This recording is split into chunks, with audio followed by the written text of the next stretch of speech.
আওয়ামী লীগ নিষিদ্ধ এর সাথে আরও অনেকগুলো দাবি ছিল। বিচারপতিদের অপসারণ, রাষ্ট্রপতির অপসারণ। একজন বিচারপতি নিজে পদত্যাগ করেছেন, শাহেদ নুরুদ্দিন।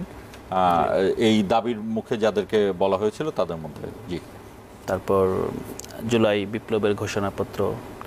মূলত অভ্যুত্থানের যে শক্তি, এই শক্তির যে প্রধান দাবি অভ্যুত্থানকে ঘিরে, কারণ অভ্যুত্থানের তো শুধু বৈষম্যবিরোধী ছাত্র আন্দোলন অভ্যুত্থান করে নাই, অভ্যুত্থানে সাধারণ জনগণ যুক্ত ছিল।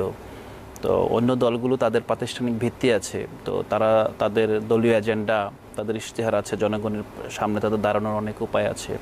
তো অভ্যুত্থানের শক্তি চেয়েছিল যে অভ্যুত্থানের যেই বেসিক যেই প্রসিডিউর, আকাঙ্ক্ষা, সেগুলো যাতে এই দাবিগুলোর মাধ্যমে বাস্তবায়ন হয় এবং হয়তোবা এখানে যেই বাস্তবতাটা আমরা এখন উপলব্ধি করছি, আওয়ামী লীগকে নিষিদ্ধ করা, অথবা মিনিমাম যেহেতু 3টা নির্বাচন আওয়ামী লীগ জনগণের কাছ থেকে ছিনতাই করেছে, 3টা নির্বাচন আওয়ামী লীগকে কীভাবে রহিত করা যায়, তো এগুলো তো করাই যেত। এখন আমরা দেখেছি যে যখনই নিষিদ্ধের দাবিটা ছাত্রদের কাছ থেকে আসছিল, রিটও করা হয়েছিল। আপনারা জানেন যে হাসনাত এবং সার্জিস দুজনই হাইকোর্টে রিট করেছিল।